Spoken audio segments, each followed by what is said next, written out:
Hello and welcome back to the another video of के Middle East YouTube channel. मेरा नाम है संजीव कौशल और आज की ये वीडियो एक नई कंट्री के लिए है जिसका नाम है न्यूजीलैंड। बहुत ही देर से न्यूजीलैंड रीओपन होने की वेटिंग थी बहुत सारे लोगों को। बहुत सारे लोगों का उधर फैमिली है, फ्रेंड्स हैं, माँ बाप हैं, भाई बहन हैं जो वहाँ पे परमानेंट रहते हैं या सिटीज़न हैं। और आप इंडिया में हो, यूएई में हो, अगर आप वहाँ पे जाना चाहते तो कोविड के बाद में ही न्यूजीलैंड ऐसा दुनिया का एकमात्र ऐसा कंट्री है जो 2022 में भी बंद रहा है। रिसेंटली लास्ट महीने में न्यूजीलैंड ने अपना टूरिस्ट वीज़ा जो रीओपन किया है।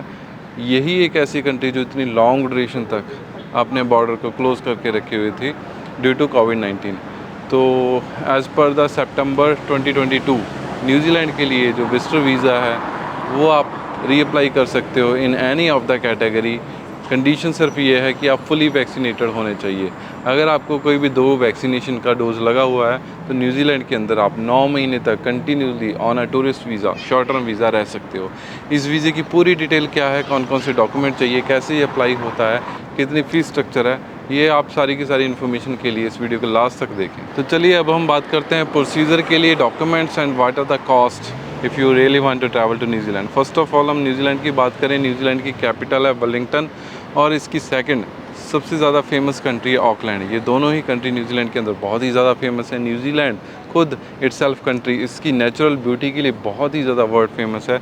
जैसे स्विट्ज़रलैंड की हम बात कर लें, स्विट्ज़रलैंड नेचुरल ब्यूटी के लिए फेमस है, नेचुरल रिसोर्सेज के लिए फेमस है, सेम एज़ न्यूजीलैंड है।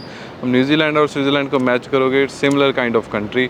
और वहाँ पे आप जाओगे, वहाँ पे जो लोग हैं न्यूजीलैंड के बहुत ही हैप्पीली खुश रहने वाले और खाने पीने वाले, मज़े मस्ती करने वाले लोग हैं। तो न्यूजीलैंड ये सारी एक्टिविटीज़ के लिए, खाने पीने के लिए और नेचुरल रिसोर्सेज के लिए, नेचुरल प्लेसेस के लिए माना जाता है। न्यूजीलैंड में बहुत एवरी ईयर बहुत सारी कंट्री से बहुत सारे लोग हैं जो टूरिज़्म के ऊपर आते हैं, ट्रैवल करते हैं। तो अगर आप भी न्यूजीलैंड का वीज़ा अप्लाई करना चाहते हो, सबसे ज़्यादा इंपॉर्टेंट है आपका ट्रैवल डॉक्यूमेंट्स। आपका पासपोर्ट हो जाएगा सबसे फर्स्ट। अगर प्रायोरिटी दें तो पासपोर्ट आपका एटलीस्ट 1 ईयर होना चाहिए। वैसे तो 6 महीने हैं, 1 ईयर मैं क्यों बोलता हूँ, बिकॉज न्यूजीलैंड वीज़ा की वैलिडिटी 1 ईयर होती है, जिसके अंदर आप मिनिमम 6 मंथ, मैक्सिमम 9 मंथ तक इसको एक्सीड करके लीगली स्टे कर सकते हो। तो ये छोटा वीज़ा नहीं होता है न्यूजीलैंड का। आप एक ही वीज़ा के ऊपर कंटिन्यूसली 9 मंथ तक लीगली रह सकते हो न्यूजीलैंड के अंदर और अपनी एक्टिविटीज़ को परफॉर्म कर सकते हो related to the tourism activities. Working इस वीज़ा के ऊपर अलाउड नहीं है। वर्क वीज़ा के लिए आपको वहाँ पे जाके कन्वर्जन देखनी पड़ेगी। तो ये उसका सीन है पासपोर्ट की वैलिडिटी का फर्स्ट ऑफ ऑल। सेकंड चीज़, आप जॉब या बिज़नेस क्या करते हो उसका प्रॉपर एविडेंस होना चाहिए। अगर आप जॉब करते हो तो आपकी कंपनी से no objection certificate, leave letter आपको लेना पड़ेगा। तो पासपोर्ट के बाद में सेकंड प्रायोरिटी जो है वो है आपके जॉब या बिज़नेस के पेपर की। अगर आप जॉब करते हो किसी भी कंट्री के अंदर तो आपको आपकी कंपनी से प्रॉपर एनओसी लेटर लेना चाहिए, no objection certificate, leave letter लेना चाहिए, छुट्टी के पेपर आपको लेने चाहिए और साथ साथ additional document which is not important, जैसे आपका ऑफर लेटर है, सैलरी स्लिप्स है, पे स्लिप्स है, ये सारी चीज़ें आपको एज एन एविडेंस दिखानी है कि आप रियल में जॉब या बिज़नेस कर रहे हो। अगर आप बिज़नेस कर रहे हो तो उन केसेस के अंदर अगर आप कंपनी के ऑनर हो तो कंपनी का ट्रेड लाइसेंस हो गया, ऑफिस का टेनेंसी हो गया, लेटर पैड स्टैम्प हो गया, आपका कोई सेकंड पार्टनर है या लोकल है उसका पासपोर्ट कॉपी, आईडी कॉपी आप दे सकते हो। अगर आप इंडिया या पाकिस्तान में हो तो वहाँ पे आपका वैट का रजिस्ट्रेशन हो गया, आपका जीएसटी सर्टिफिकेट हो गया और इनकम टैक्स रिटर्न्स इंडिया में या पाकिस्तान में इंपॉर्टेंट है। यूएई के लिए कोई इनकम टैक्स रिटर्न नहीं है। मिनिमम 2 ईयर्स, मैक्सिमम 3 ईयर्स आपको इनकम टैक्स का रिटर्न्स दिखाना पड़ेगा। ये है आपके जॉब या बिज़नेस के मिनिमम पेपर्स, जिसके साथ में हम जस्टिफिकेशन दे सकते हैं आपके प्रोफेशन के बारे में, आपके काम के बारे में। थर्ड, आपके सोशल डॉक्यूमेंट, सोशल टाइज़ को दिखाने के लिए, जिसमें आपके एसेट्स और आपके फैमिली के डॉक्यूमेंट आ जाते हैं। अभी उसके लिए आपका मैरिज सर्टिफिकेट है, आपके बच्चे हैं, बर्थ सर्टिफिकेट, अगर कोई property, assets, bank account, FDs, चाहे वो आपकी होम कंट्री में हो या रेजिडेंट कंट्री में जैसे यूएई में हो, वो आप दिखा सकते हो। आप अपने नाम पे, अपनी वाइफ के नाम पे ये चीज़ें दिखा सकते हो सारी की सारी। उसके बाद में आई रेकमेंड कि जो खाली पासपोर्ट होल्डर हैं, जिसकी कोई भी ट्रैवल हिस्ट्री नहीं है, वो इनिशियली पीरियड के ऊपर न्यूजीलैंड को अवॉइड करें। सिर्फ वो लोग अप्लाई करें इनिशियल पीरियड के अंदर जिनकी थोड़ी बहुत ट्रैवल हिस्ट्री है, बिकॉज न्यूजीलैंड बड़ा कंट्री है तो ये जनरली वीज़ा खाली पासपोर्ट में विदाउट ट्रैवल हिस्ट्री देता है, लेकिन उन लोगों को देता है जिनके वहाँ पे रिलेटिव्स हैं, फ्रेंड हैं, फैमिली हैं, माँ बाप हैं, भाई बहन हैं, इनविटेशन बेसिस के ऊपर। चाहे वो पर्सनल लेवल का इनविटेशन हो या फिर प्रोफेशनल लेवल का बिज़नेस इनविटेशन आप लगा लो, या किसी काम के रिलेटेड कुछ trade exhibition, something like this it could be. तो अगर ऐसी आपकी प्रायोरिटी है जाने की, या ऐसा आपका पर्पज़ है जाने का, you are good to go, you are welcome to apply. But अगर आप एज ए टूरिस्ट वीज़ा के ऊपर जाना चाहते हो, टूरिज़म वीज़ा के ऊपर जाना चाहते हो, तो आई डू रेकमेंड कि आप पहले 1, 2 या 3 छोटा मोटा कंट्री का ट्रैवल हिस्ट्री बना लो, तो आप न्यूजीलैंड के लिए अप्लाई कर दो। अप्लाई करने का प्रोसीजर की अगर हम बात करें तो उसका प्रोसीजर बहुत ही आसान है। ऑनलाइन इसकी पूरी एप्लीकेशन है। ई वीज़ा आपको मिलेगा, जैसे यूई का वीज़ा है, पेपर में आता है। पासपोर्ट में इसका स्टिकर नहीं लगेगा टूरिस्ट वीज़ा का। इलेक्ट्रॉनिक वीज़ा अप्लाई करने के लिए इसका ऑनलाइन अकाउंट बनता है, जैसे कनाडा का बनता है, यूके का बनता है। इसके ऑफिशियल वेबसाइट में हम जाएंगे, ऑनलाइन अकाउंट खोलेंगे। ऑफिशियल वेबसाइट का लिंक और नाम आपको डिस्क्रिप्शन में मिल जाएगा, वहाँ पे चेक कर सकते हो। ऑनलाइन अगर आप वहाँ पे जाके अकाउंट बनाते हो, अपनी जनरल इन्फॉर्मेशन आप उसमें देते हो, फिर आपका वीज़ा एप्लीकेशन के सब क्वेश्चंस होते हैं जो टेक्निकल हैं। आई डू रेकमेंड कि आप किसी एक्सपर्ट की हेल्प लेके ही आप ये सारी चीज़ें करो, तो उसके प्रॉपरली आप आंसर दोगे। देन लास्ट में आपका फॉर्म फिल करने के बाद में ऑप्शन आती है डॉक्यूमेंट अपलोड की। तो आप अपने घर पे बैठ के भी, अगर आपके पास में स्कैनर है, कुछ अच्छी क्वालिटी का फ़ोन है जिसमें आप अपने डॉक्यूमेंट्स सारे के सारे स्कैन करके including your passport photos everything upload कर सकते हो, तो आप अपने घर से ही ये पूरा फाइल प्रोसेसिंग कर सकते हो। एट द एंड ऑनलाइन ही इसकी फ़ीस पे करनी पड़ती है। 1 ईयर वैलिडिटी की फ़ीस जो है 145 न्यूजीलैंड डॉलर रफली ये आती है। उसके ऊपर वैट टैक्स डाल के 151 डॉलर के करीब में आपके जो पैसे हैं वो कटेंगे, New Zealand dollar I am talking about here.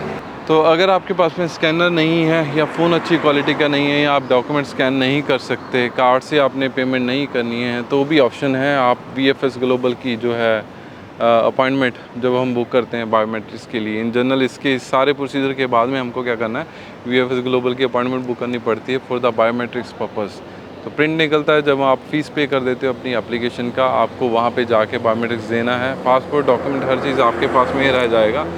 अगर आप स्कैन नहीं करना चाहते या आपके पास में स्कैनिंग की फैसिलिटीज़ नहीं हैं, तो VFS ग्लोबल में भी ये सारी फैसिलिटीज़ आपको मिलेंगी। आपके पूरे डॉक्यूमेंट वो स्कैन करेंगे, स्कैन करके अपलोड करेंगे।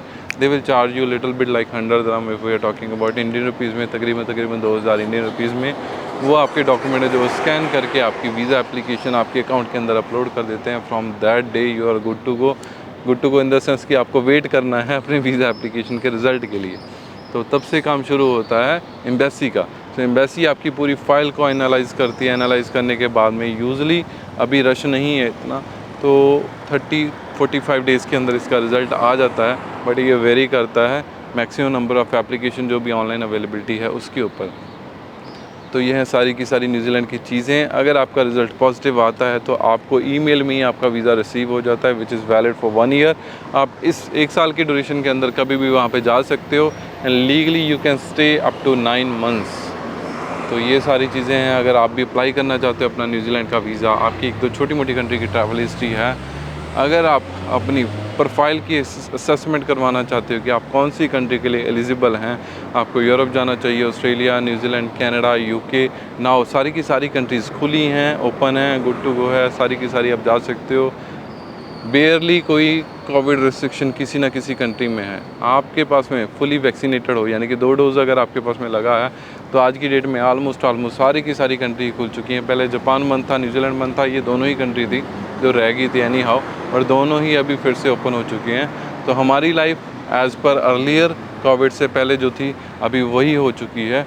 अगर आप ट्रैवल करना चाहते हो किसी भी कंट्री में, या आप अपनी प्रोफाइल की असेसमेंट करना चाहते हो, तो आप हमको कॉल कर सकते हो, हमारे ऑफिस में विज़िट कर सकते हो। From Monday to Saturday we are open from morning 11 till 9। Lunch time रहता है 3 से 4 के अंदर थोड़ा बहुत, तो वो थोड़ा पीक टाइम नहीं है कॉल करने के लिए, आने के लिए। इन यूजुअली आप कॉल करके अपॉइंटमेंट लेके मेरे ऑफिस में मेरे को आके मिल सकते हो। मेरे बिना मेरे ऑफिस में बहुत सारे कलीग्स हैं जो काम करते हैं, एम्प्लॉय हैं, क्योंकि बहुत सारे विजिटर हैं, उनकी क्वारी यही रहती है कि मेरे से बात करनी है। समटाइम मैं अवेलेबल नहीं होता हूँ, बाहर होता हूँ या किसी कंट्री में या घर पे या इधर उधर किसी काम से, तो जितना भी मेरा स्टाफ है उनको नॉलेज है हर काम की, वो आपको प्रॉपर कंसल्टेंसी देंगे, आपकी प्रोफाइल की असेसमेंट करेंगे। समटाइम मैं अवेलेबल नहीं हूँ, तो हेजिटेट ना हो, आप उनसे आराम से अपनी क्वारीज क्लियर कर सकते हो, बातें कर सकते हो। अगर फिर भी सेटिस्फेक्शन ना मिले तो फ्री कंसल्टेंसी है, सेकंड टाइम पे आ जाओ, आप मेरे को भी मिल लो। तो this is all about this New Zealand visa. अगर आप भी अप्लाई करना चाहते हो या किसी भी कंट्री के किसी भी वीज़ा के बारे में इंफॉर्मेशन चाहिए, तो do visit to our office और कॉल कर सकते हो स्क्रीन के ऊपर दिए गए नंबर को। ये वीडियो अच्छा लगे इसको लाइक करो, शेयर करो with the maximum number of people so that all can get the benefit of this information. Thank you to watch this video and thank you सारे उन सब्सक्राइबर के लिए जो कंटिन्यूसली इस चैनल को सब्सक्राइब किया और लाइक करते हैं वीडियोज़ को। Thank you.